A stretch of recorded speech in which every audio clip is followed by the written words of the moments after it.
So we're going to go ahead and change things up just a little bit. And then when the food comes, we will then change things up and we will get something to eat. How about that? All right, so we'll go ahead and get ready to get started.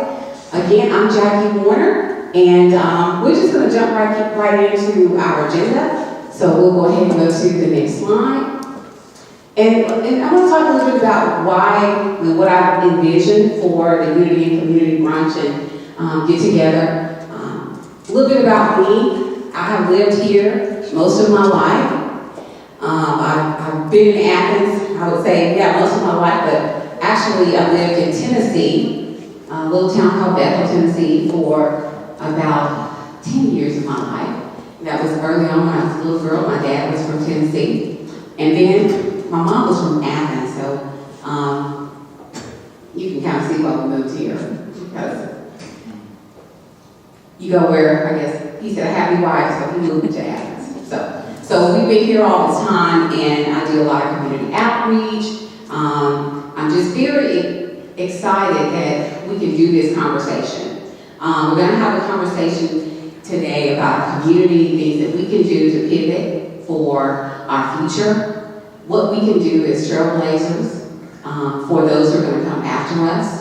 So I'm also a realtor with New South Realtor, so home ownership, being informed about homes and what you need to do is important to me. It's not about the money, it's really about informing our community about having home ownership and what does that do for our economy and what does that do for our children as they're growing up. And I'm also a human resources project manager for GE Healthcare. And so I have about 20 years of experience in human resources. So I take all of that from my day-to-day and working with a lot of individuals. And at the core of it, training and development is key for me. That's something I love. Used to be a high school teacher years ago, but that's a whole nother story. But why are we here today? We're here today for several reasons. And we'll go to the next slide. The vision and our way forward. Again, thank you so much for being here.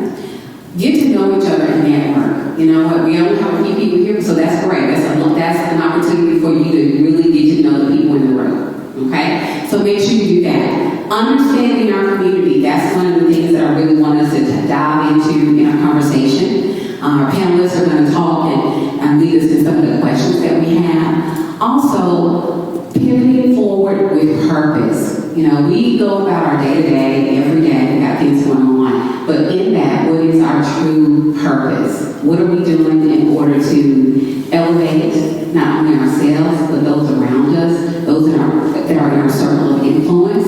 It's very important. And those that see us that we don't even know. That's key.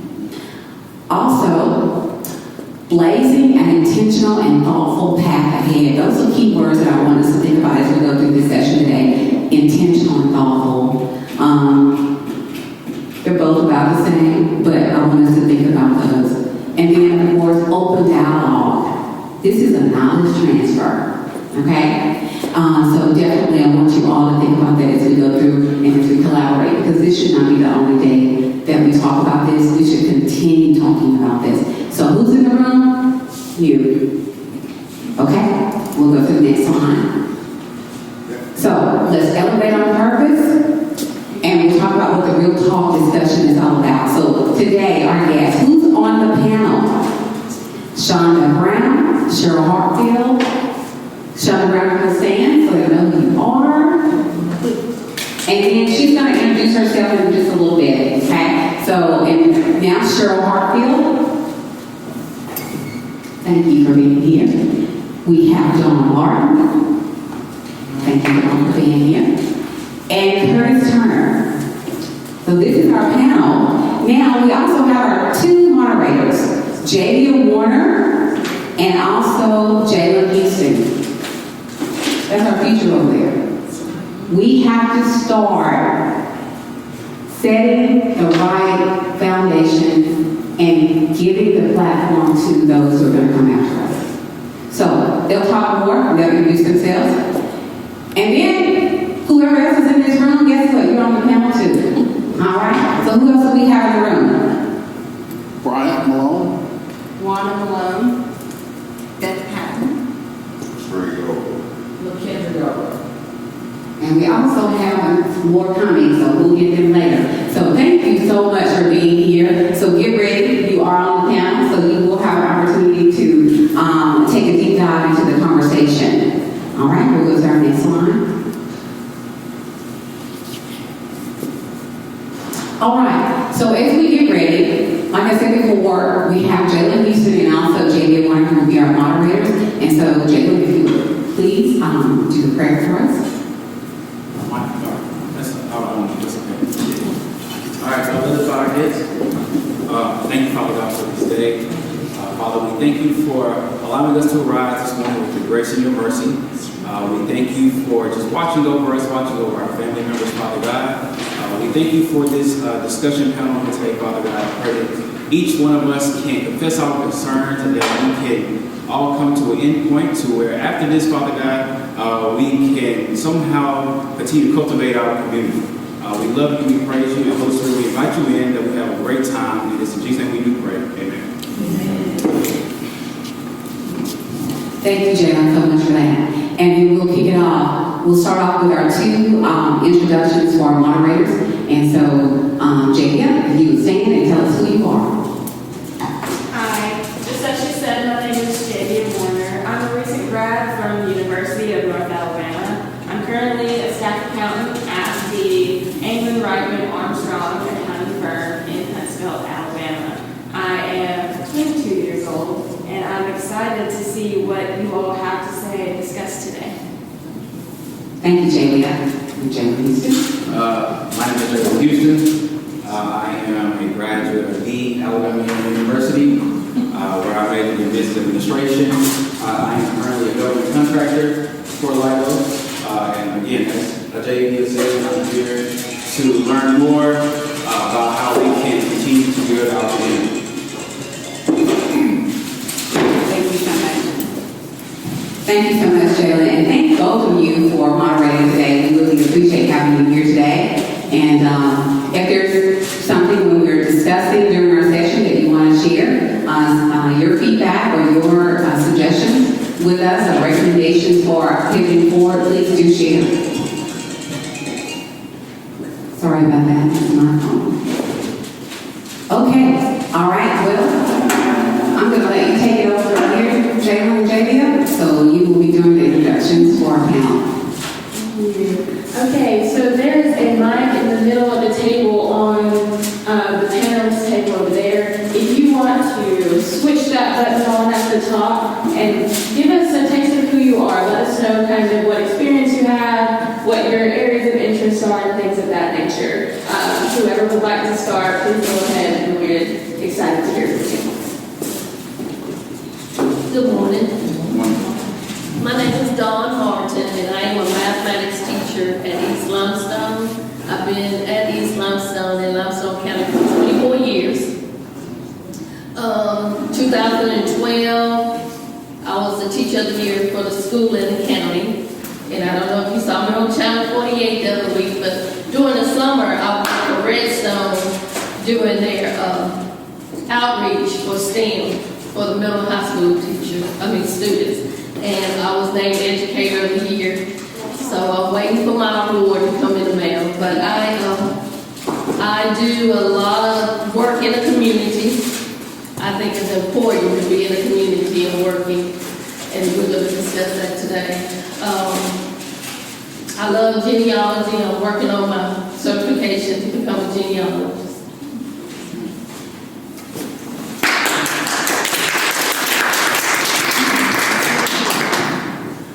My name is Cheryl Hartfield. I'm a respiratory therapist. I've been working in healthcare for 43 years. I just retired. I'm from Mississippi, and after I finished college with a degree in biology, I moved to Miami, and from Miami here. So this is going to be my home from here on out. I'm very interested still in healthcare in our community. I've been studying with a lot of information gathering recently on changes that have come about because of our technology, and I'm interested to share those things.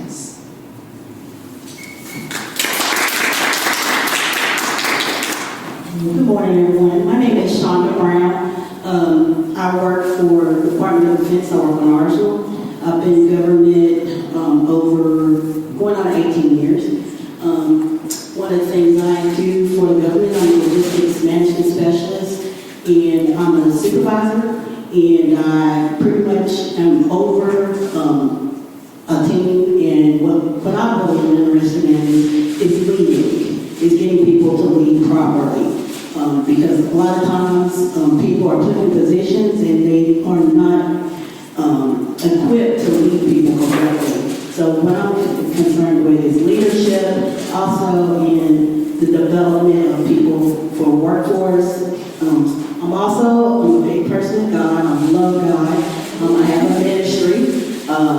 It's called Game Changer Radio Show. I'm also interested in developing people spiritually, because a lot of people are not developed spiritually, and they bring a lot of things and problems into the workforce that need to be dealt with at home. And that's a lot of issues, and that's something that I really want to reiterate to people, is dealing with yourself spiritually so that you can be an impact to the community. Because that's a lot of our problem is we've not dealt with our issues internally.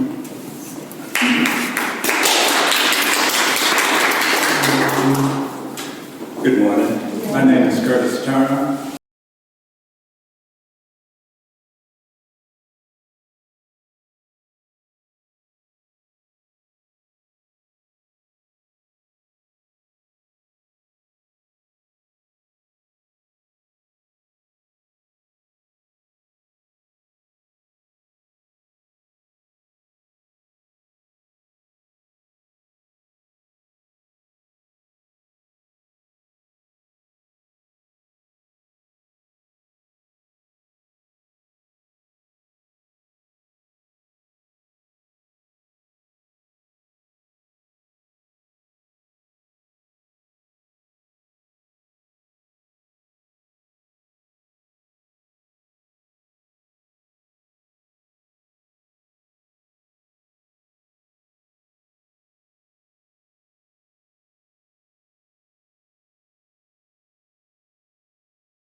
All you need is the will to learn and to understand mathematics, because money is math and math is money. The two are equally important.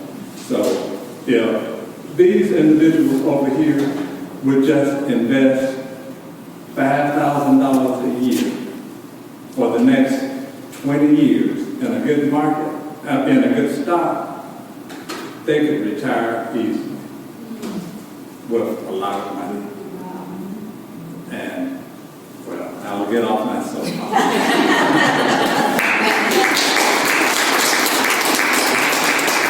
Thank you all for your introductions. We really enjoyed getting to know who you are and what kind of interests that you all have. Up next, we're going to talk about some ground rules, and after that, I think that the food may be ready. So let's get through some of these ground rules, and then we'll kind of get us some food before we start talking.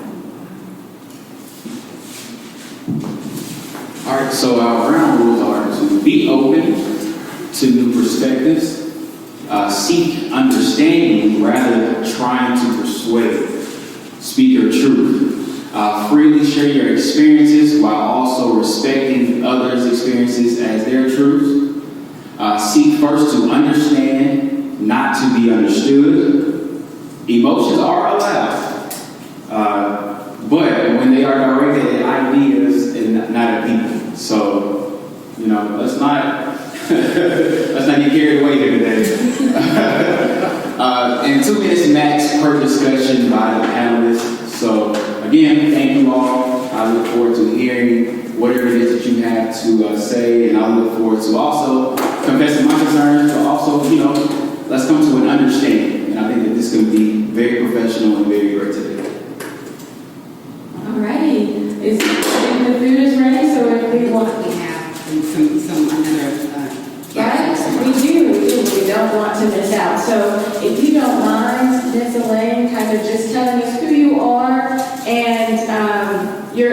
interest, your areas of interest here today. I'm Elaine Simonton, and my husband and I moved to Limestone Madison area in 2001. From a military background, we had been in the military for 23 years, and we retired here.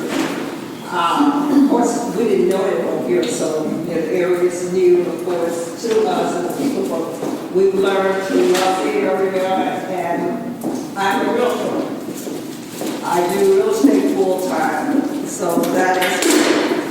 Now, I do real estate in my leisure. We have grandchildren, so that's most important to me, family and God. So putting God, family first, then real estate. I enjoy it. My interest is entrepreneurship. Since moving here, I feel like a lot of people mentored me, and I have mentored some people, including Jackie too, to a certain extent, regarding real estate and investment in real estate. Because a lot of people told me and gave me ideas, and I was always willing to share. Because that's the only way we can. If we share what we learn with other people, as she's sharing or that's this forum. So again, investment, as Curtis was talking about, that is one of my real strong interests. I haven't delved into it like you have, but that's my interest. And for the young people to understand how important it is for them to start making wise decisions regarding money at this stage of the game. And you're never too young to start making these decisions about how you want to live, your future, and how you want to retire. So I won't talk anymore, but I look forward to hearing from panelists. And I am so excited because of the breadth of experience with the panelists. I'm so excited to hear what you all have to say. I'm like a kid, so I'm going to learn from you all. Thank you all. Thank you, Ms. Elaine. It looks as we have one more that has come in today, and if she doesn't mind, if she doesn't mind just kind of letting us know who she is and what interests she has, and then after her, we will take some time and grab some food. I didn't hear anything. Oh, no, you're perfectly fine. We just want to know who you are and some interest that you may have in the discussion today. I'm Teresa Montgomery, good friend of Jackie's, glad to be here. Ms. Riddle was just here to see what the, I'm sorry, I got into my see what the family is talking about. I mean, interested, I've heard her talk about investments. That's something that I'm very serious about, and just want to hear what some of the other family members I have to say today. All right, well, thank you so much. Thank you all for being here. We really appreciate you. I think that the food is now ready, so if we all want to kind of get up and get in a quick line and grab us something quick to eat before we start our discussion.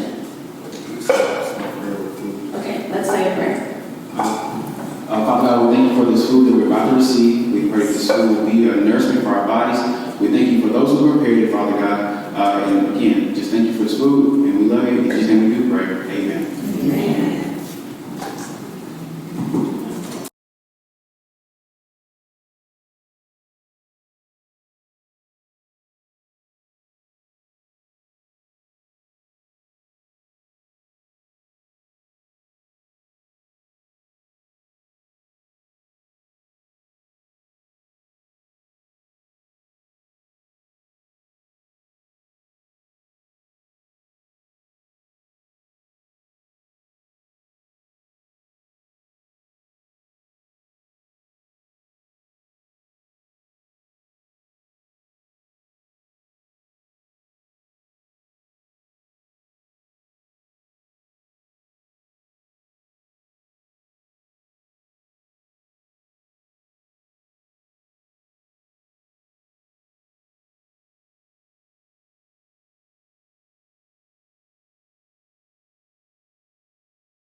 rolling on our discussion, and I'll let Jalen take it off, but I'm excited to hear what everyone has to say.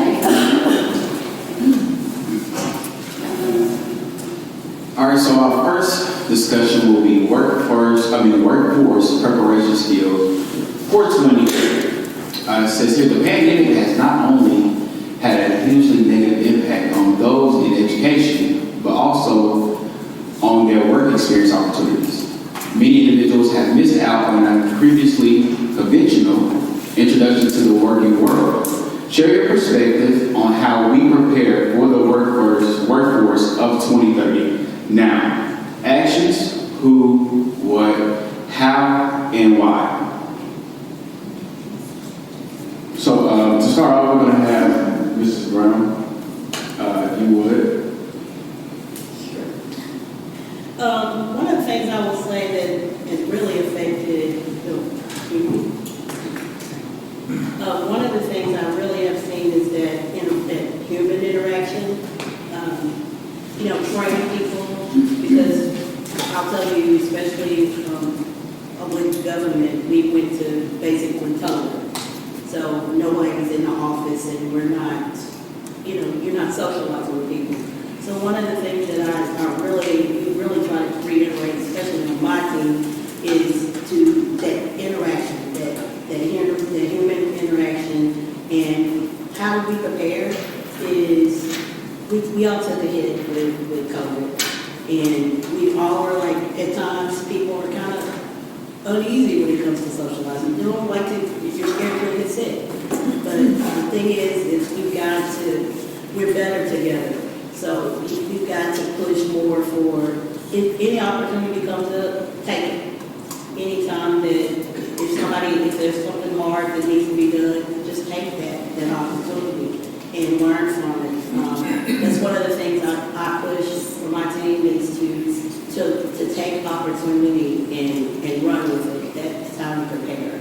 And one of the things I will say is, I'm going to pass it on, is make yourself available to learn. Don't just be be willing to go outside of your scope and learn something different. And also forget the personalities.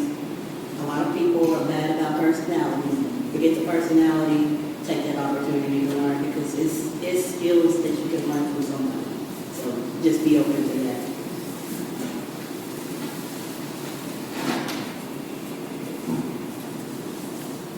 I remember probably about 10 years ago, the industry told us as educators they need for us that cooperative learning, because what we were finding that, like you said, they were not able to communicate with each other. So we kind of went from this shift in education from just sitting in seats doing worksheets to having project-based learning where they're doing that higher order thinking. So they know what's expected of them when they go into the workforce. So I would say that as educators, we are doing our best to make sure the students have that experience. We set up lessons where, okay, you have this project, you got to attack the problem, how you want to handle it, what are the pros and cons, let's make an action plan. And then you give each student in that group responsibilities. Okay, you need to see how much these supplies are going to cost for us to build whatever we need to build to handle this problem to make our community better. So I would say even with COVID, the hardest thing is working on our students' social skills. And we've been doing like these pathway lessons, it's kind of a form of education, like character education that we used to get years ago that's missing from schools. So we're trying to backtrack to work on kids' social skills and how they interact with one another. And yes, COVID, it gave us a big gap that we're trying to go back now and try to fill in that gap to get our students where they need to be.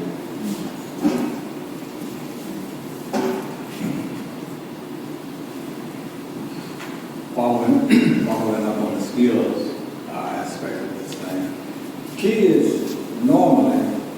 and intuitively like to play. A lot of people fail to realize that not only are they playing, but they're learning. It's up to the parent to put out in front of this kid whatever they want them to learn, and the kid will pick it up thinking they're playing, but yet still they're learning. Because I have a young granddaughter. She's a whiz at mathematics because my daughter would give her little games with math, and she would just play, thinking she was having fun. In reality, she was actually learning. And that's just the way it is with kids. They don't have to play football or basketball every second of the day, although if they play football or basketball, they still have to learn statistics.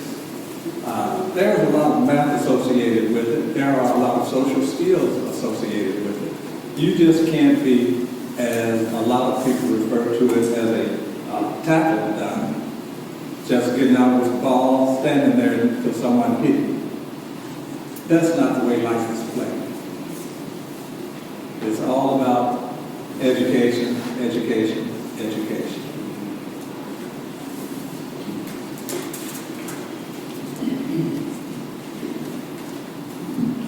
All right, thank you, panelists. Does anyone out here have anything that they would like to say, maybe to piggyback off what the panelists have discussed? I'm sorry. Go ahead. I would like to say something in regards to education. I retired from Western Marsh, and I was a supervisor, especially out there. And we're talking education now, but from my understanding, and Stuff, you may be able to help me out, I'm hearing that education now is pretty much at the bottom of the totem pole. So, And I know it is. it is. Yeah. So so what are they expecting now? That's outranking education. The problem is, in case a lot of people have not been aware, there are a group of people who is determined to rid the library of books that they themselves don't particularly care about. Oh, yeah, my first. If you hadn't noticed, a lot of African American studies, it's being eliminated in different schools and universities and everything. How are kids supposed to learn history if their books are being removed? But I don't blame the individuals who are trying to remove this material. I blame us for allowing them to remove it. The blame rests squarely on us, no one else. And until we're willing to get up and do what we need to do to make sure our kids are educated, because a lot of young people, especially, well, not all boys, but girls also, they enter high school and the first thing the coaches and everything want them to do is play basketball or football. That's all well and good, but only after you've done your very, very best in that classroom. Yes, these are some very, very interesting thoughts. I want to say you guys know exactly the topics that we're going to talk about. I would like to give a few more people the time to talk just about this workforce preparation skills, and then after that we will begin a conversation on education, and I'm very eager to hear what it is you guys have to say about that. I want to let Ms. Jackie speak, and then I want to give the mic back to Ms. Dawn, and then we'll move on to education. Okay, I think you can hear me. I wanted to just also speak to what was said, what Ms. Brown shared about the human interaction, making sure you have the soft skills as you prepare our students for the workforce for 2030. It is key and important that we do have the soft skills, the interaction, also the analytical skills are key and important. But something that was also said, Teresa, that you shared, you said education is at the bottom, and I want to make sure I clarify what you're saying there. say, when you look at a job description and you're looking at, hey, do you need a BA? Do you need a master's degree? I think that's what you're referring to, correct? Yes, I would agree with you. I've been in human resources for over 20 years, and one of the things that we look at, which is very key and important, and I want us to think about this as you're going into, or you have others that are in the job market. When you look at most careers out there, they're going to ask you for some type of associate's degree or bachelor's degree or master's degree. And when you look at the job description and what you're going to be doing in that role, it doesn't equate to a master's degree. It doesn't equate to a bachelor's degree. You don't even have to have an associate's degree. You may need to have experience. You may need to have exposure. You may need to have a certificate. And when we look at that and how that allows for, when we look at who has the opportunity or who has had the opportunity in the past to get that bachelor's degree and be able to afford it, that's when we start to see the difference in equity for opportunity for positions. The difference in equity, because I don't have a bachelor's degree, but I have spent the last 5 years working in this role, and I am more qualified than the new student that's come out of college with a bachelor's degree. But, we have this stipulation, you have to have a bachelor's degree. What is that really about? And so, in the industry that I've worked in for the last several years, we have stripped away the need for a bachelor's degree because what are you doing? Those individuals that are minority are not moving up the ladder. Those individuals who are non-minority, who may have been able to afford that education, are moving up the ladder. But those who may not have been able to afford that education but went straight to work and have the skills and experience, so that's why you see that now. You're seeing that because there are disparities between how, when you're going into the workforce and you're looking at, hey, let's look at our numbers for diversity and equity. Let's look at, hey, where we are there. And we see, we don't have any middle managers that are African American or brown skin. We only have individuals that are non-African American, non-brown skin who are moving up the ladder because we set these standards to keep individuals from being able to move forward. So yes, you are seeing that now, and we need to address it. If you're in the workforce and if you're in a position where you have opportunity to hire or be on a panel for interviewing to select candidates, you need to raise your voice. You need to speak up. You need to say, this position does not really require a bachelor's degree or a master's degree. Because then what have we done to our applicant pool? We have decreased it. So, yeah, some of our more forward-thinking companies out there, progressive companies, we need to make sure that we are truly needing that particular bachelor's degree. It's not needed. It has just allowed the pool to be smaller. We can't find anybody with this degree. It's not needed. Sure. So that's why you are seeing now education as far as they want you to have skills and experience, but you don't necessarily have to have a degree. If I may, I am 46 years old. I have been in finance and administrative most of my adult life. So I've been in banking with Regions for the last almost 8 years. So now I'm at the point in my life where I'm having to unlearn, to relearn, in order for me to make some transgressions and some transitions in my life. So now I'm in school to move higher. And I know I'm in a shift right now. I'm in a shift. But you have transferable skills. Yes. And it's with Dad. I hope you don't mind me telling you. He works at a plant. He's been there for many years. In order to have like a day shift job and to come off swing shift, in order to be a supervisor, you have to have a degree. So now he's back in school to make that transition and change. And I know things are in place to try to, keep people down. And if we don't speak up, it can continue being some oppression there, and change won't come. Equity.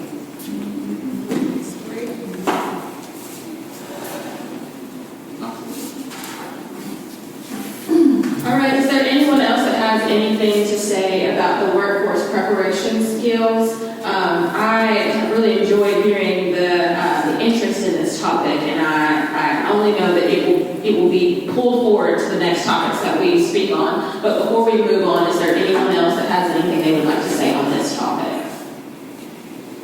If I'm not dominating the floor in this conversation, I would like to address that issue. If you notice, a lot of people now are saying that they're opening up all of these technical schools, skilled to work schools, and you don't necessarily have to have a degree in order to move forward in life. But if you peel back the skin of the onion and notice the individuals who are telling you that you don't need a college education, they're still preparing their kids for a college education. The reason you don't need a college education, or they want to limit your education in order to go to these skills to work, because everyone is going to need people at a lower echelon level in order to maintain these different businesses. Everyone cannot be allowed to move up. So I guess we're chosen, as with a lot of other people, to be held down in order, although don't get me wrong, a lot of these jobs pay good money, extremely good money. It's just the fact that you're trying to prevent me from sitting in the boardroom, but you want me out here on the floor. Give me an opportunity to decide for myself where I want to be positioned. Don't decide for me. Yes, definitely.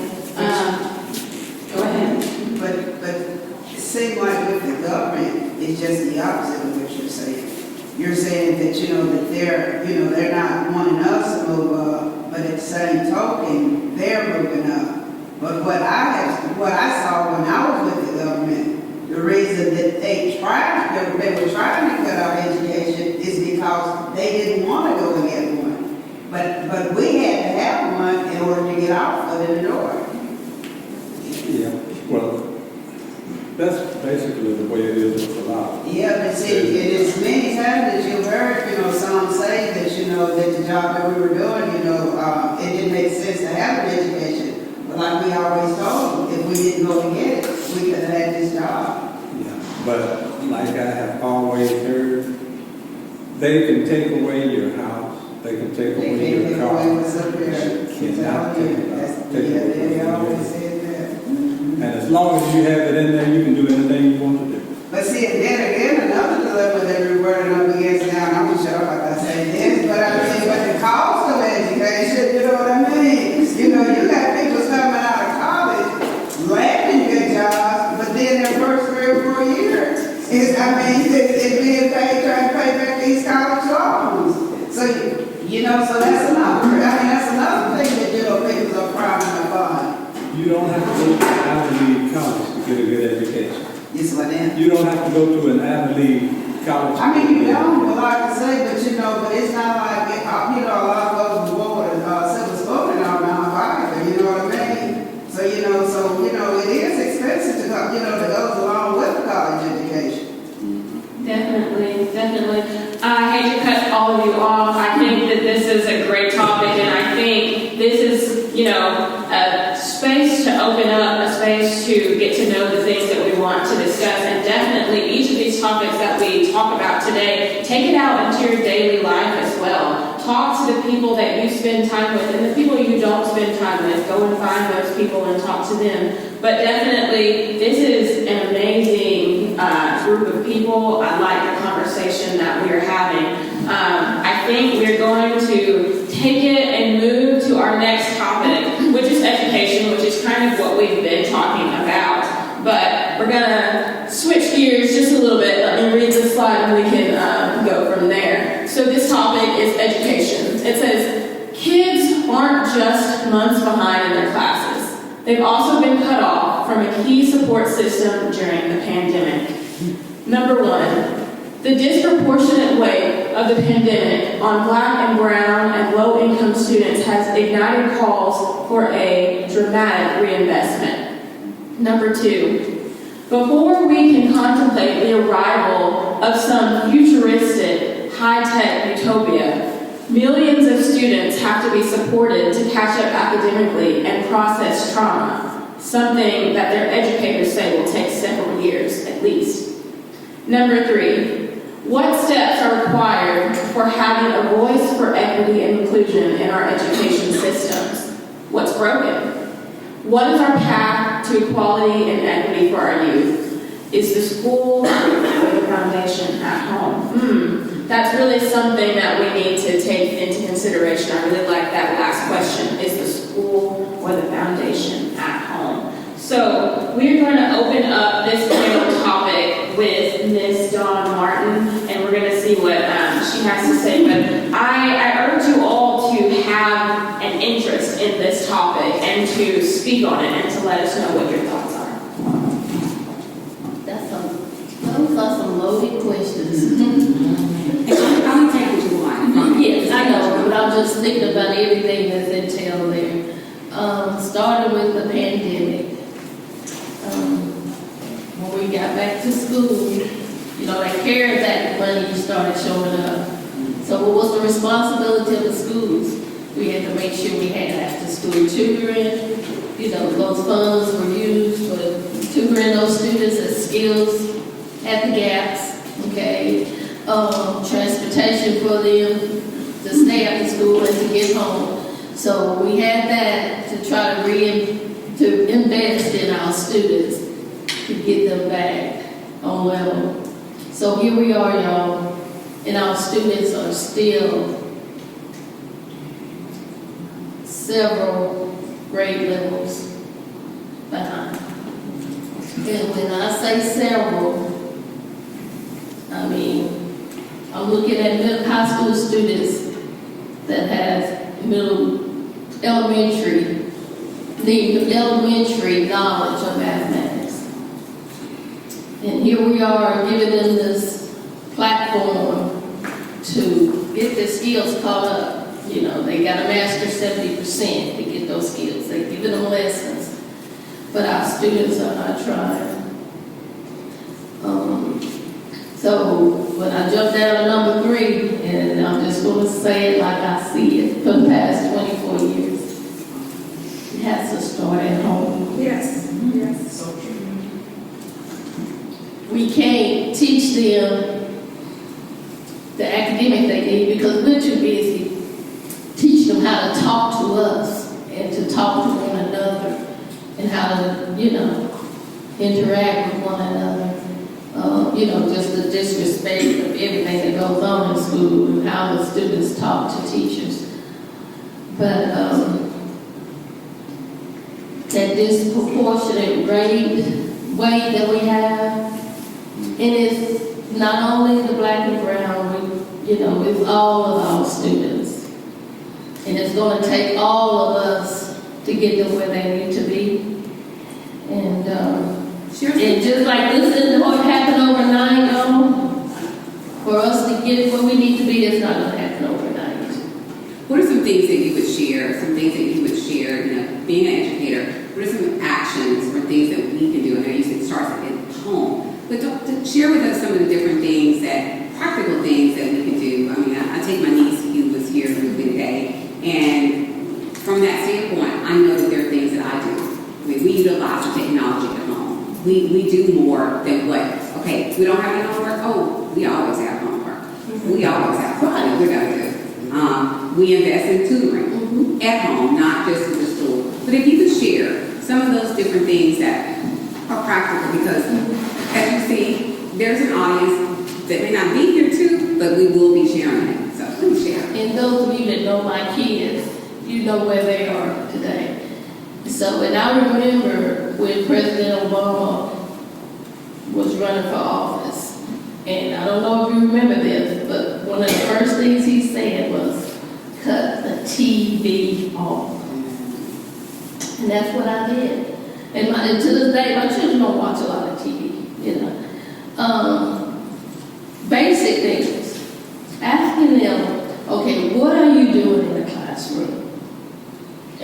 time, even today, those students, they're going home saying, we don't have any homework, we ain't doing nothing, but we are. Make them a space at home where they can focus on their learning. And even if they say they don't have homework, like you said, there's plenty of resources out there. And those books and those that we had when we were growing up, they're still in the dollar store. Those flashcards, those workbooks for each grade level. Put them in reading programs during the summer. We did a lot of that over the years. In AACP, we have that STEPS reading program every second Saturday that we're trying to build up because the enrollment went down because of COVID and students' activities. You know, we know they have extracurricular activities, we know that. But we need to, as a family at home, set our priorities. So true. Yes, ma'am. And I remember when my son was playing sports, I had to draw the line when it got to the point where those ball teams telling us to be there on a Sunday afternoon. You know, somewhere you're going to have to draw the line. Absolutely. You know, we couldn't out of church early to go to a ball game. No. Come on, come on. You know, those little things that we just, oh, we'll do this, we travel. We have to set some guidelines. We set boundaries for everything else. So, you know, those key things at home. At home. And I'm going to say this, you know, we always talked about our tribe we had, you know, the neighborhoods that took care of us. But a lot of these parents are working 2 or 3 jobs just to make it. So when some of these kids just going home, you know. So all I remember is going to the Boys and Girls Club when I was little after school. You know, we gotta have these things in place. May I say something? Of course. Let me introduce myself. I'm Barbara Quintus, and I'm a retired guidance advice counselor from the Marshall City School System. I'm also an ordained minister. Listening to you talk and going back to when I was at Marshall High School, basically white, probably the first black guidance counselor they ever had. I dealt with so many things. I dealt with the student committing suicide. I dealt with the police coming on campus to arrest a student I was working with and who went to prison and ultimately died in prison. I've dealt with almost having to have to deliver a baby on campus. So that was back then.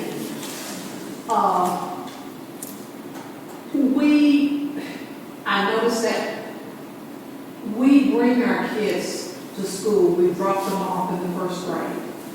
We don't come back until they graduate. Parents have to show their face. We have to be visible. Show our face on campus. Because please understand this, if you don't show that you care, they won't care. I was there and I was glad I could be a mom, you know, for all of our kids. And I would tell them, listen, I'm your guidance counselor, but I'm your mama while you're here. And so they are seeking people who care for them. They are seeking guidance. They are seeking understanding. And it's up to us to do this. And of course, being a clergy, we have to help train parents how to be parents. So true. Because they are so young now. They don't know how to be parents. They just deliver the baby and then you just grow up. But we have to, first of all, stop and take time and give it to our children. And everything you said, I agree totally with that. But we have to give them time. I know we have to work, I know we have to do this, but we have to give them time. We have to let them know that we care. We have to let them know that we are concerned. And I noticed that with my nephew. You know, as old as I am, I played with them. I talked with them. How was your day? What did you do? Are you being treated right? Because if you're not being treated right, I'm coming to that school. And even though my nephew, I have a 17-year-old nephew. I had my nephew, this is my great nephew, but I had my nephew put my name so the school could contact me. So my nephew, he called me, he said, well, AJ's grades are dropping. I said, why are they dropping? They should not drop. And so you cannot be afraid to talk to young people and say, this is what I expect. You have to have expectations for kids, because I'm only going to do what I have to do. Even as adults, we're going to only do what we have to do. So we have to have expectations and set guidelines and parameters for them. And you know, you have to give them something. You know, you have to allow them to grow into who they are. And so we know that the culture has changed. There's so much happening, but we don't have to change. We can continue. We have to continue, because you remember when you were growing up, everybody, a community. We've lost that community. But everybody was able to tell you what you should do and should not do. And so we've lost that. We've got to get back to that so that we can help our young people. Every child that I see who is disciplined and who says yes ma'am and no ma'am, I can look back to somebody in their lives who has helped to control or to shape that character. And so if we want them to do better in school, there are some other things that we're going to have to start doing. It's at home, it's at church. I'm sorry. Oh, no, I love what it is you're saying. I agree wholeheartedly. We're going to open up the floor to those at the purple tables, and then I myself have a question that I want to ask after you all speak. I would like to say, when it comes to education, in my home, we put that first. Well, under Christ. We did. They'll tell you, both of them here. Jalen was playing baseball one time, and I noticed he had a partner school. He had a knee on it. I had an issue with it. So I said, since you're struggling, you should come off the team. Because I noticed the community, the coaches won't they want to play ball, but the brothers tell them. I said, no, see, God gave me steward over you. So I have to speak up. He did. He was mad. It's my child, we don't talk. Don't talk back. But I can tell you from that time on, 8th, 9th grade, that one thing, thank God he didn't have another one. Like I told him, you have to make sure you get your knowledge. Because after 12th grade, you're going to have to work. Whether you go to the military or go to school, whatever you decide, I will help you. But I think by me showing him where I stood and where we stood, I think it opened his eyes. So he was able to put forth his best effort. I have one thing I wanted to share as well. Going back to everything that was shared about setting boundaries. Also, something that Laura shared about our parents, learning how to be parents. You know, our parents are not necessarily there. It is key and important that we do have that network. I recall before the pandemic, one of the things that was key and important to me as my daughters were growing up, because I wanted to engage the community, engage my daughters, and keep them focused on education. It was ACT prep, and I'll use this as an example, and then I'll finish what I'm saying. But it was ACT prep. What I saw with ACT prep and SAT prep, the cost was so expensive. It was so expensive. It was like you're paying $150, $200 for these sessions. And so I said, you know what?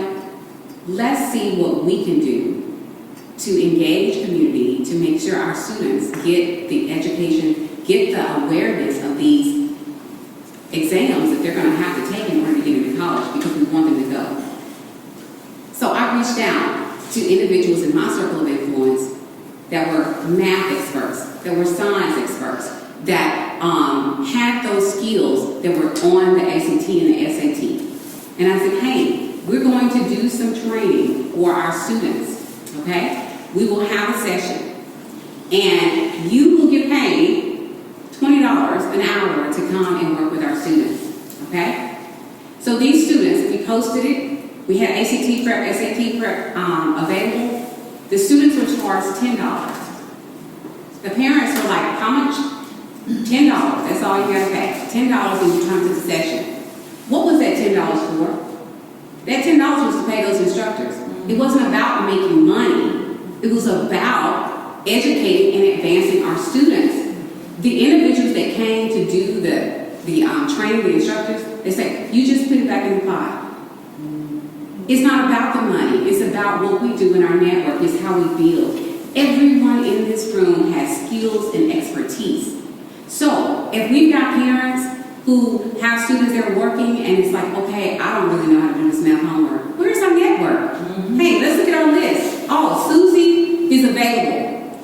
Mark is available, and they are great at math. So you know what? We're going to call them, and we're going to call them to see if we can set up a session. We're going to the library. On Tuesday night, Mark is there and he's doing social studies or whatever it is. We have to think about what is our true action to move forward. That's what this conversation is about. It's about us acknowledging and recognizing who we are, but also what are our next steps? Let's really look at, yeah, we've got those parents, and you're right. Foundation is in the home. The home needs some help. The home needs some help. Thank you, thank you. Is there any of our panelists that have anything that they would like to add to this conversation before I ask my question? I would. With the education, I agree with everything that everyone says. I will tell you that I agree it does start at home. And one of the things I've noticed because my daughter, she's in the 6th grade, fifth grade, going to 5th grade, is in the 5th grade.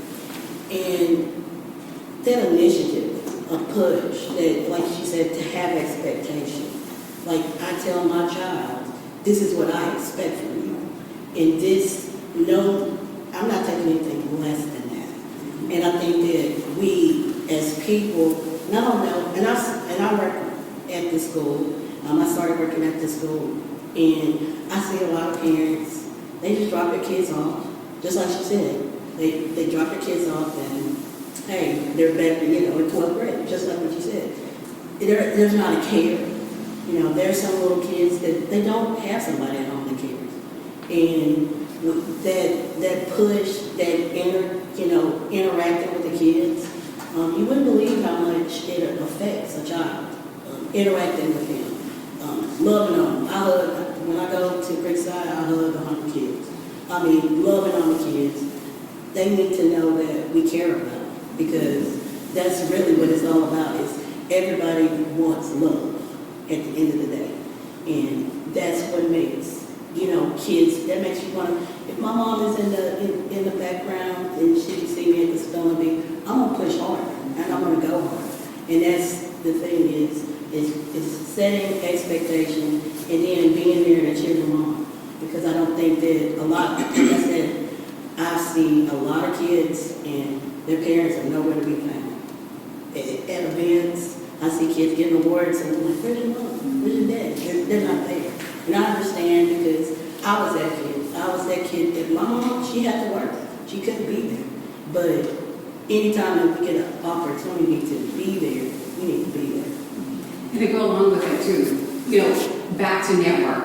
Okay, hey, Shonda, you're not going to be able to be there, but I'm available. I'll be there to cheer on your daughter. I'll be there. It's that network that we have to make sure. And then also the other part of that is being welcome in the schools. That is something that we also have to look at that is key and important. Many times, you might not be welcome in the school. When you get there, oh, why are you here? Okay? That's important too. So that's another side of it where we have to educate and also talk with our schools about, what, I want to be a part. I want to be there. But there's also that side of educating those teachers to understand why we need to be there. Because many times I was very involved with my daughters.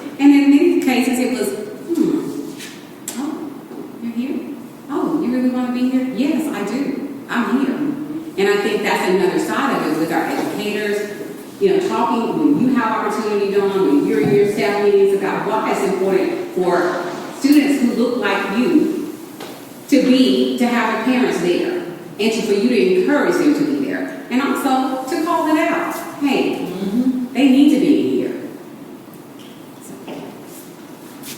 Yes, this is great topic, great interaction. Before I ask my question, Jay, did you have anything that you wanted to add to this conversation? Yeah, let me ring. So one,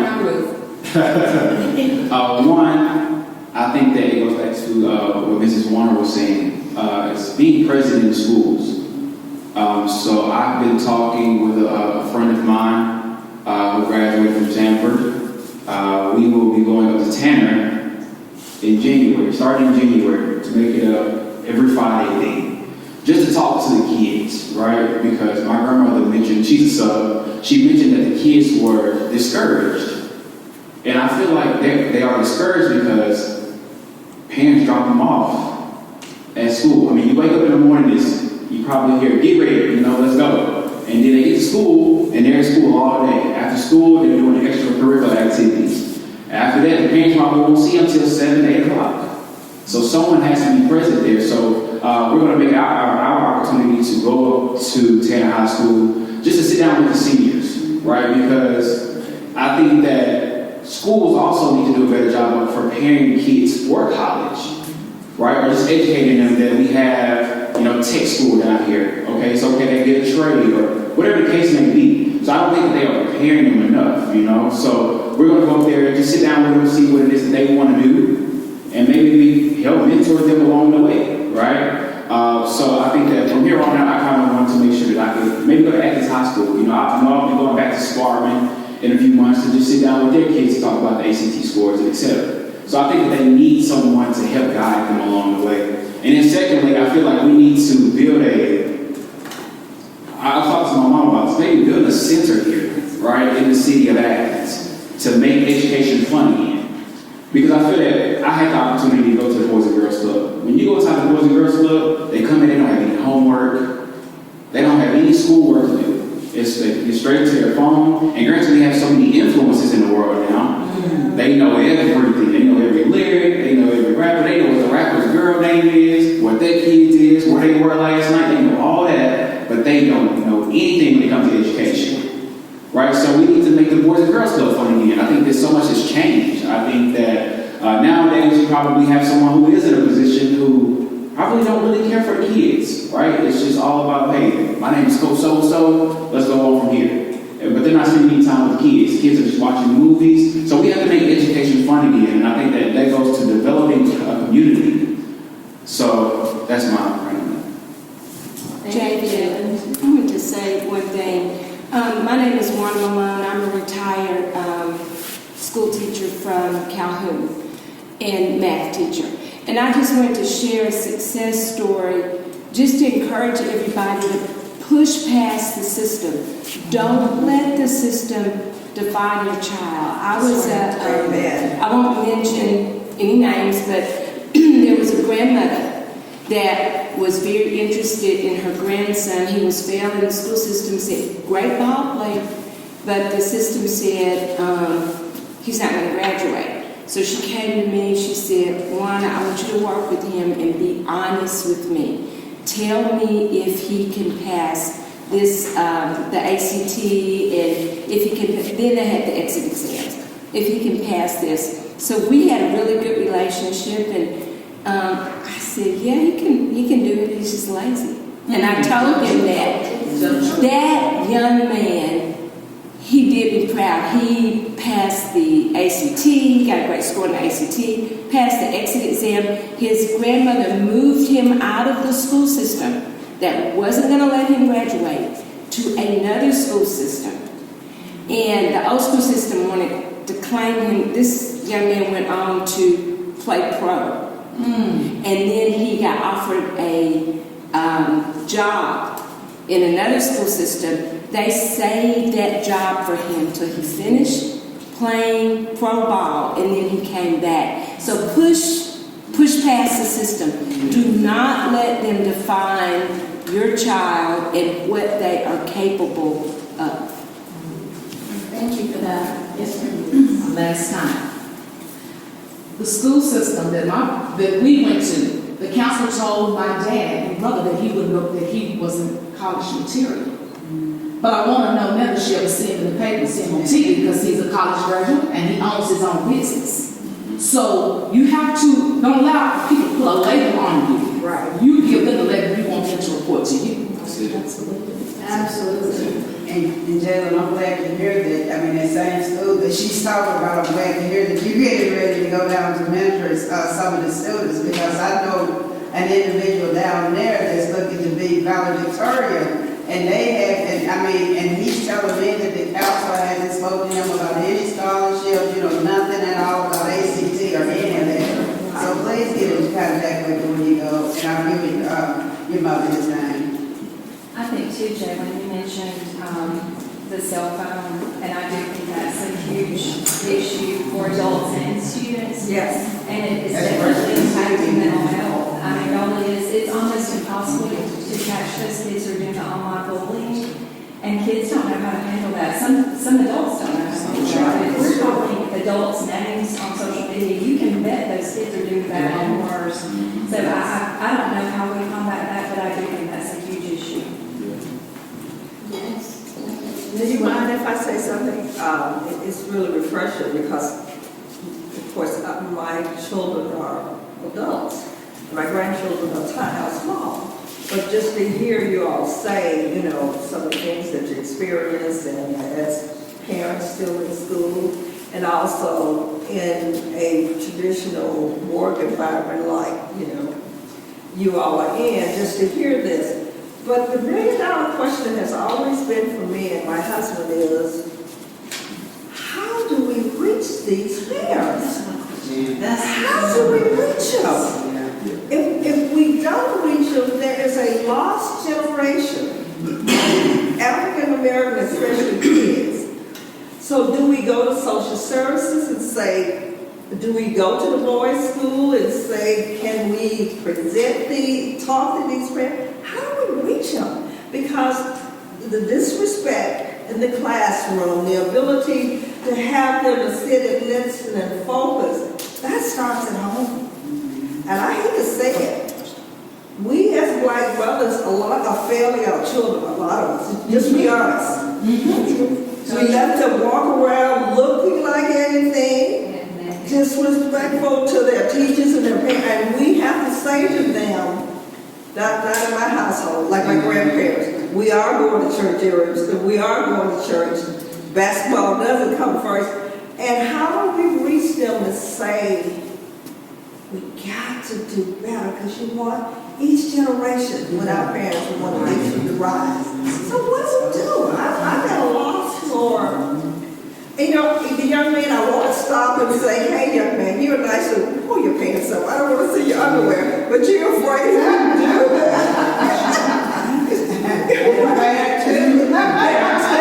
You better get shot. And to teach them skills about conflict.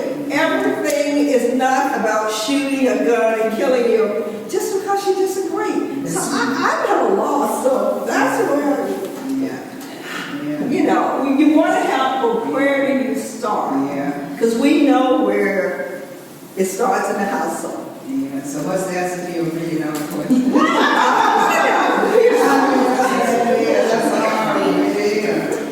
And the thing is, when we get those programs, the answer to that $1 million, we got to get them there. Yeah. I mean, this place should be filled. Exactly. I said the same thing. Exactly. But knowing that, I came from a family of 11 kids. I'm the youngest. But you know what? My parents my mother was president of the PTA. My dad whenever she went, he went with her. They didn't have a problem going to Town High School, Athens High School, East Limestone High School, wherever we were. They didn't have a problem going. But I feel like that may be the problem now, Are we still behind our kids like our parents were behind us? Yeah. I think it's all spiritual. It starts spiritually. That's the foundation. And I mean, and we was in Sunday school every Sunday morning until we I'm not just talking about you just going to church. I'm talking about you having a real relationship with God. I mean, we can go to church, but that doesn't mean that you have a relationship with God. Having true, honest, and accountable. That's one thing. We don't hold people accountable. And that's the issue. Is you should be held accountable as a parent. And hey, it should be unacceptable for your kids to be doing the things that they're doing. It's a spiritual issue. I mean, if we want to, how do we fix it? It's hard to fix because a lot of times people not come to church. People want to hear anything about God. Well, it is what it is, but we have to set the tone. We just have to set the example.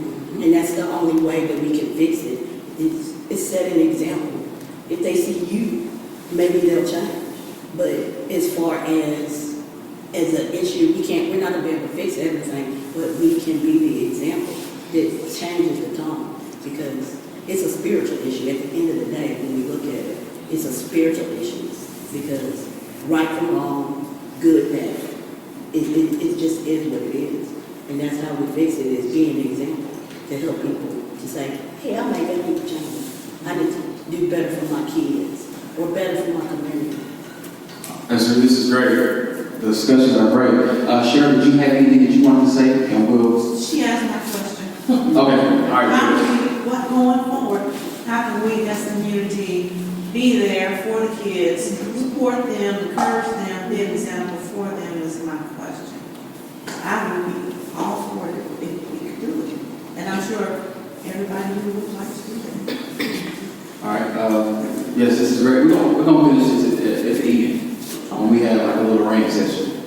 We go ahead and go to the next one. Community/civic education. So the first question here is, how should we cultivate knowledge and understanding of our city and county governments? What are 3 proactive steps to be taken? 2, what steps are being taken for inclusion to have a seat at the table on matters within our community? City and county planning sessions, school board meetings, city and county council meetings. 3, what are 2 or 3 most important issues when it comes to the community? So for community and civic education, we have Mr. Curtis Turner. So if you could, maybe jumpstart us.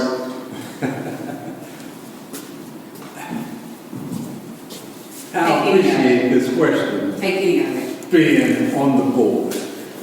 I really do.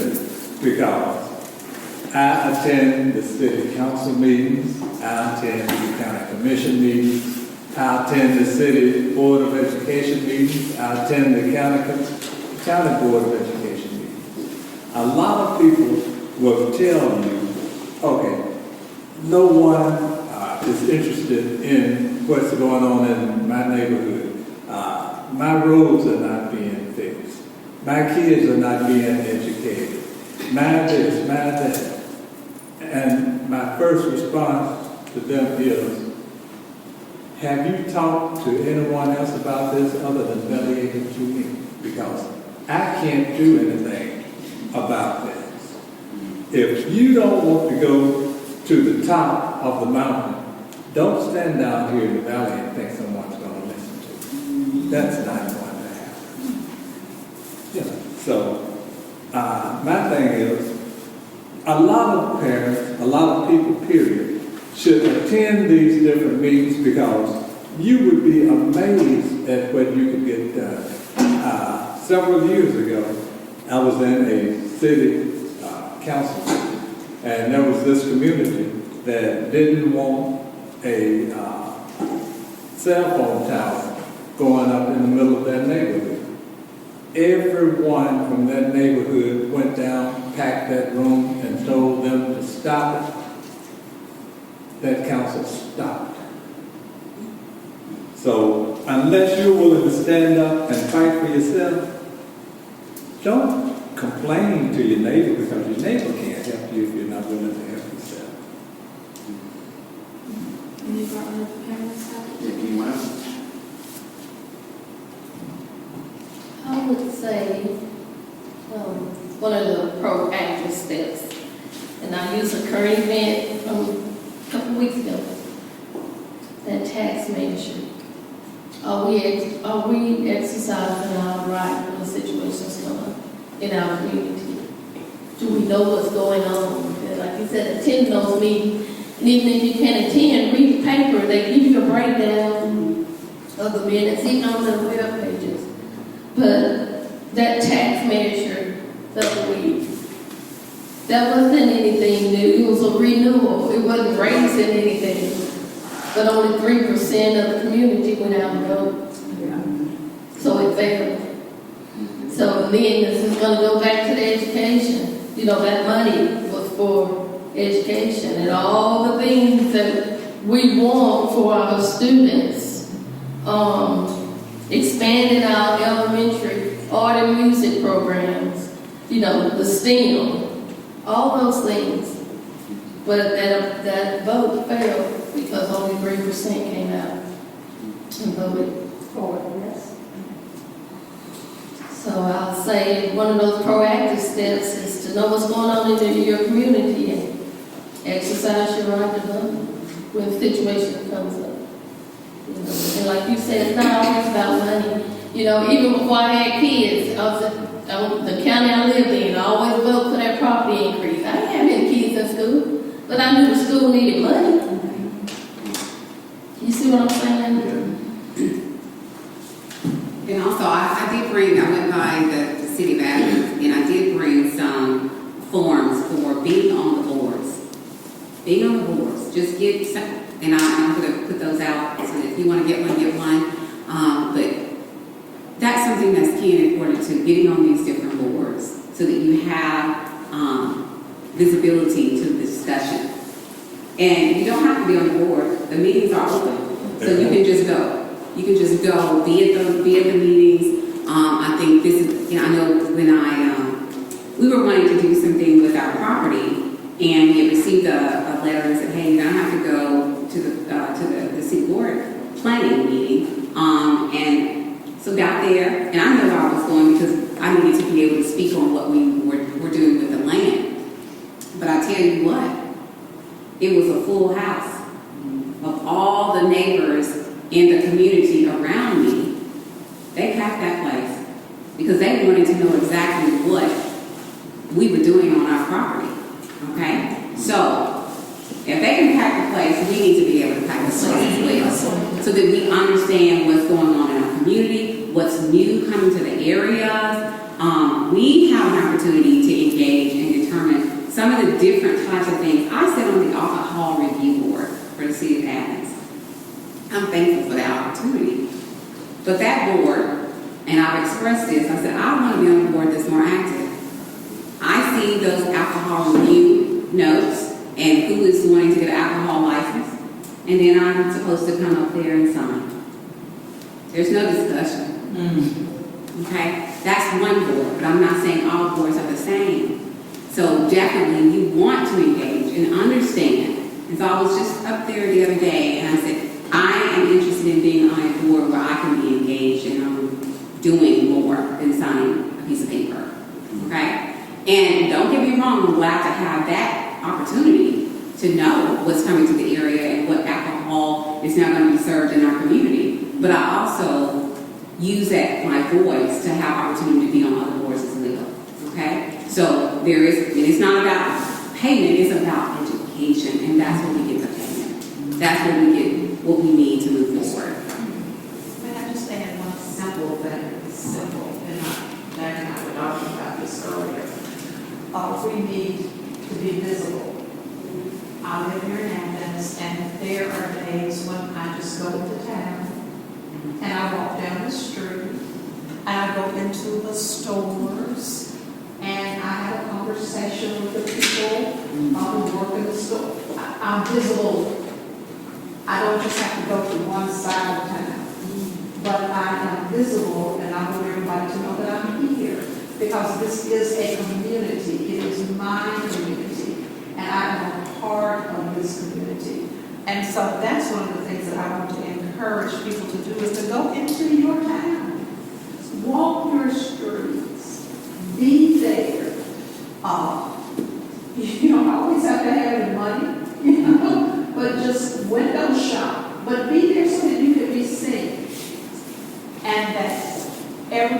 knows that I am a part of this town. And I expect something from the town because I am a part of it. That's just as simple as it can be, but it's something that I got in my head that I was. And one more simple thing that I just want to just bring about, because we're talking about ways that we can actually not only just talk about a problem or an issue, something that's identified, but what do we do to pivot? What do we do to move forward? You know, I think about when I was one of those parents who was always the room mother. I always wanted to be at the school. I made it a point, hey, I'm going to come to the parties if I can. If I can't, I'm going to be there, you know, whenever I can. But I also made it a point to just engage with my daughter's teachers, just to make sure that they know they can reach out to me at any time. And then early on, I did sub just at their school, just so that I would know all the teachers in their school, which was key and important for me. But I'm saying all that to say simple things, even from the standpoint of our education system. Okay, be inclusive. Have an opportunity. If there's going to be room mothers, it's not always certain room mothers. We are going to make sure that our room mothers are diverse. Our room fathers are diverse. There's inclusiveness, and it's not always certain ones who actually are the ones who lead. And so then therefore when our students are there for those parties, it's like, oh, Jane, Mark, and Suzanne, or whoever they are, it's a diverse collection. Okay? And that starts with us saying and having that voice and using our voice with our education system. Because again, sometimes you don't feel welcome. This is great. I love it. Yes, I just wanted to put a cap on what Jackie just said. You don't necessarily have to feel well because it's not the responsibility of others to make you well. It is your responsibility to become well. You know, if I walk into a room and there are a group of people sitting over there, and I come over here and say, I'm not well. But if the group of people is over there, and I pull me a chair up and sit in the middle of that group, then we are as one. They can't help the problem. You know, so. And not to be vague, but just to say that we do have to recognize that, because not everybody is at that same level. I will walk into a room and I don't care if you feel welcome or not. But at the end of the day, what can we do to help? Because there has to be work on both sides. There's got to be some things on both sides. So not to be vague, but just to continue with my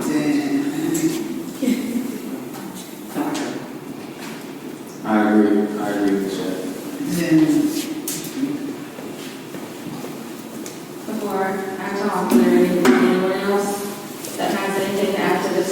I have a thought myself, actually, just listening to your conversation has kind of brought some interest in my mind. I've always been interested in this topic, but I kind of want to, maybe not a question, but maybe just something to enter into your minds to, bring forth in the outside. We talk about the community and the civic education, and this question is mainly based on, our government, city, and things of that nature. I want us to really think about how are you inputting yourself into those situations, but not only that, how are you inputting yourself into the community that you are around in? Whether you live in a neighborhood, whether you don't live in a neighborhood, whether you're interacting with the family that you have, or if there are people in your circle that you have made family, whether they're blood related or not, are we spending time with the people that are outside of our immediate family that we live in our house with? Are we making an effort to go and make a community? Or is it, oh, it's just me and I'm for myself?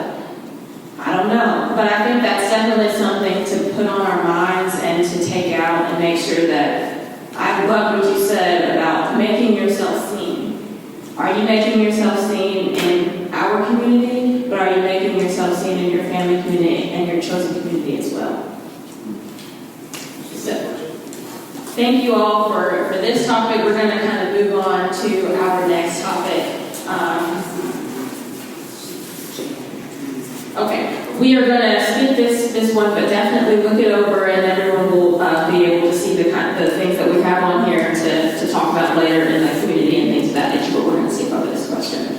So our next question is about health and wellness, and that will be our last question, our last discussion topic today. So number one, it says creating a positive future of health and wellness depends on building and maintaining the strength and resilience of everyday community. What are our community wellness initiatives? Number two, populations at risk have particular changes to their to their well-being. Share perspectives on new ways to ensure the best health outcomes for all people. And number three, equitable access to health care is essential to the sustainment of a thriving population. We must continuously seek ways to live healthier lives despite economic and socio-cultural barriers. How are we improving health equity? What do we need to improve physical and emotional well-being in our communities? And we will start this off with Ms. Cheryl Hartfield.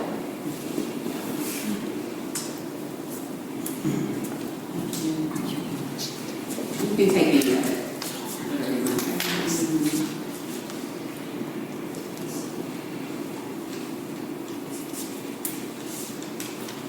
I think we in the community need more. It all goes back to education too.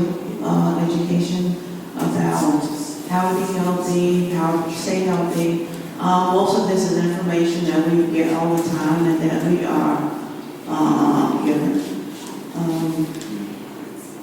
Some of the things, I don't know if we have these things in the community, but some I would like to see, and I think it would be helpful to have some community outreach times and places where we can see patients who may have high blood pressure problems, I don't know, diabetes, and those types of things that, and maybe they've never had access to them. But I think there's one way through volunteers that we can bring access and knowledge to the people that are in the community. Another thing that has been brought to my awareness recently is how the Food and Drug Administration have given us information over the years that we are finding now is not correct. A lot of studies have been done, a lot of research has been done, and it's proven that the food pyramid is not what it should be. And there's a big problem with seed oils. I know it's been banned in Europe, and we're being given these things. We're told it's healthy, it's canola oil, it's vegetable oil, and those things. But everybody, myself included, uses these things. So it is about education. We need to learn and be updated on the current foods, how they're being presented to us, because there's a lot of deception that's going on, and if you don't know about it, then you cannot help yourself and your family. Share a little bit, Cheryl, about your role, your profession, and some of the things that maybe we need to be aware of or be proactive in as it relates to our health. Cheryl is a respiratory therapist in the healthcare, and she's seen a lot of things. And so, can you share some of the things that maybe we should be doing based on what you have seen recently? Being a respiratory therapist, we treat people at all stages of life. From premature infants, we're there helping them, basically from the womb to the grave, actually. So I've had the opportunity to see people in all walks of life, in all stages of health. One thing that I've seen over my years is, like I said before, I've been doing this for 43 years. And one thing that I noticed that's a difference from what I used to see. It used to be that when people, you start seeing patients come in and get ill in their 60s and 70s. Now we're seeing patients with chronic disease in their 40s and their 50s. So as time is going on, people are getting sicker earlier and earlier. So as I was saying before, we just need to educate ourselves about healthy foods, healthy lifestyles, getting medical care, and how to go about doing these things, getting treatment if possible, when possible. But that's the major thing. We're just getting sicker and sicker and younger and younger. And I hate to say this, but it is, I believe it's the truth that it's what we're consuming. We're being told by the food industry, this is healthy, this is not healthy. Just for example, like with the seed oils. They said it's been banned in restaurants. It's been banned in Europe. And people can still, food producers can still put them in our products that we eat every day. And what they've done is decrease these servings, the amount of servings, so that it can pass and go under the radar as a food that's healthy. So the main thing is education. We need to educate ourselves, educate our community, and go back to some of the things that we've been doing. I'm sure you've probably been hearing more about whole foods, natural foods, and those things, but it all starts with what we put into our bodies. I'm sorry, what did you say? What's the problem? That you said, what was that? Seed oils. Oh, seed. So,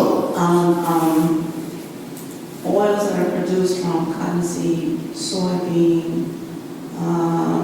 canola, those oils. So they're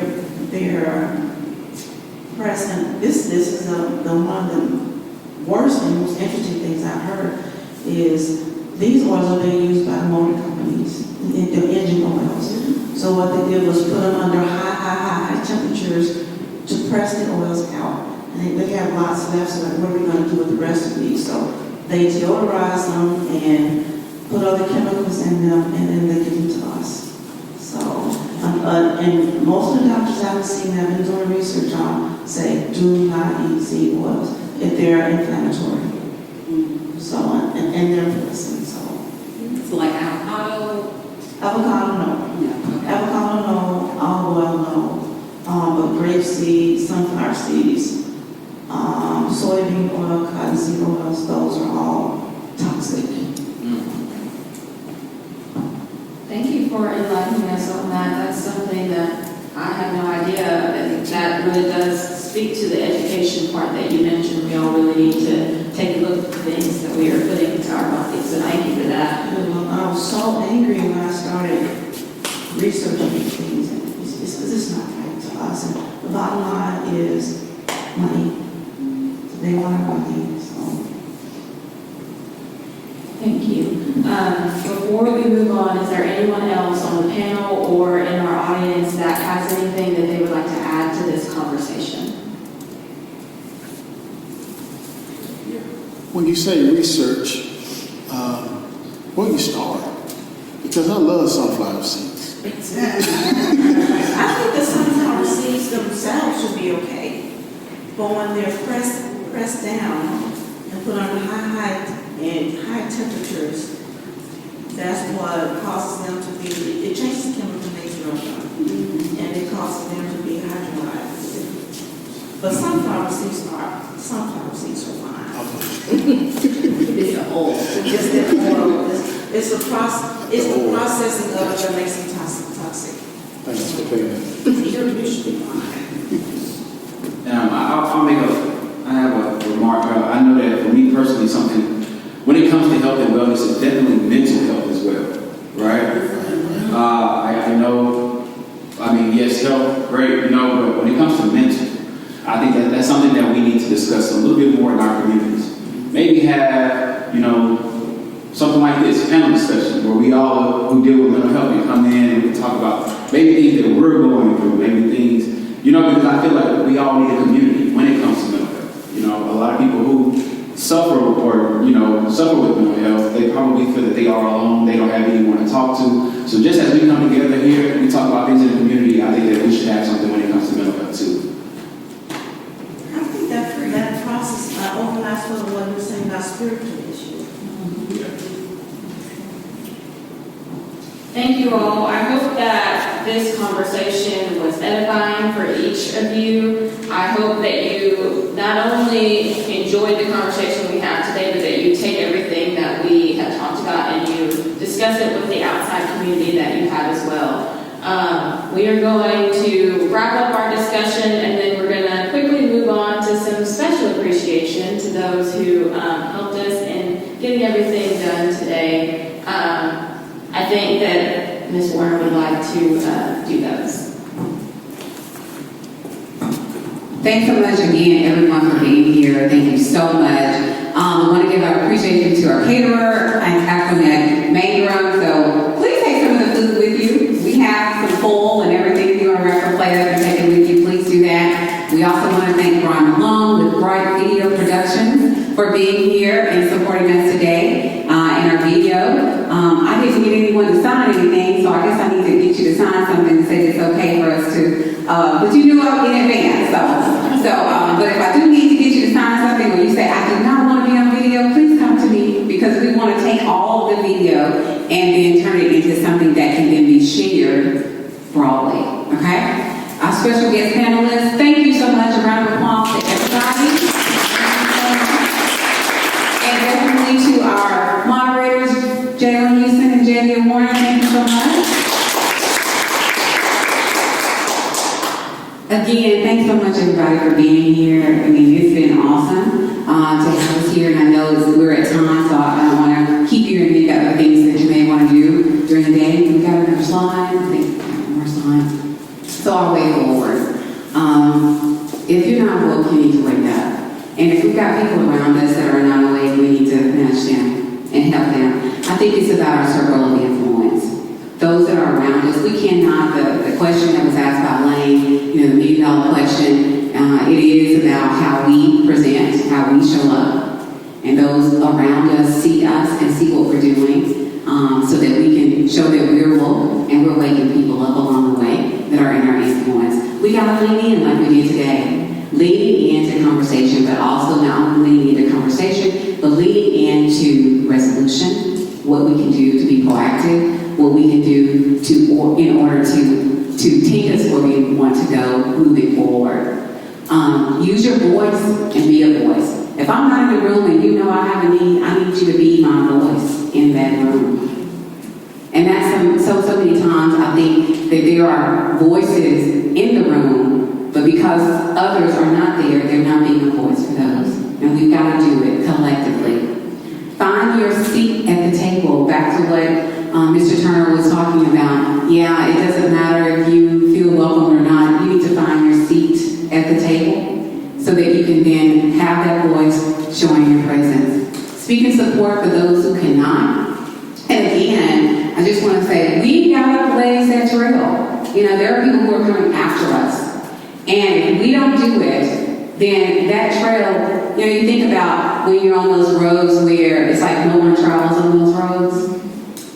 Everything's grown up, okay, but you still got to get through, okay? We need to be making sure that path stays not necessarily straight, but it's one that we can definitely blaze for those who are coming after us and who are coming with us. So we got to be the light.